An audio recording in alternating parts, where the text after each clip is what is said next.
Today I'd like to just show you how to come up with the equation of an inverse. So if you were given the function f of x equals 4 times the quantity x minus 2 quantity squared minus 5, and I wanted you to find the equation of its inverse, what we do is we switch our x and y values around. So f of x can be written as a y. Okay, if we want to find its inverse, we're going to switch those x and y values around. X equals 4 times the quantity y minus 2 quantity squared minus 5. And then once you switch those around, you want to solve that for y. So you would add your 5 to both sides. And then you would want to get rid of the 4. So you would divide both sides by 4.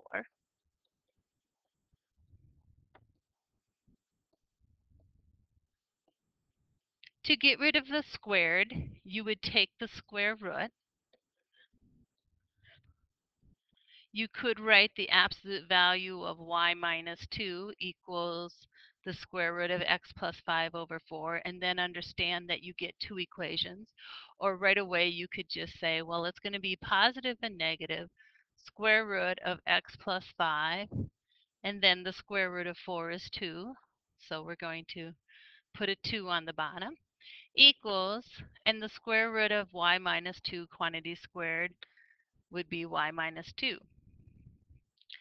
And then you would add the 2 to get the y all by itself. So positive and negative square root of x plus 5 all over 2 plus 2 equals y. Then the question is this a function? Well, for every x value that you put in, are you only getting one y value out?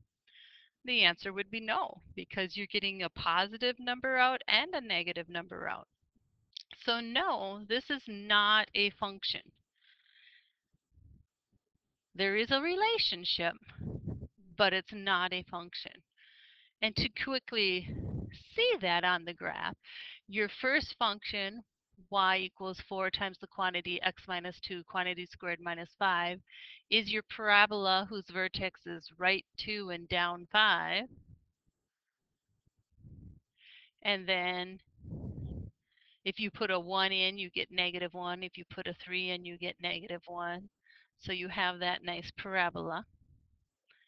Its inverse, when you switch your x and y values around, instead of 2 comma negative 5, you've got negative 5 comma 2.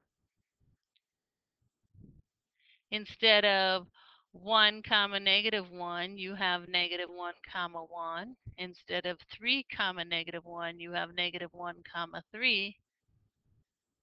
That green is this equation.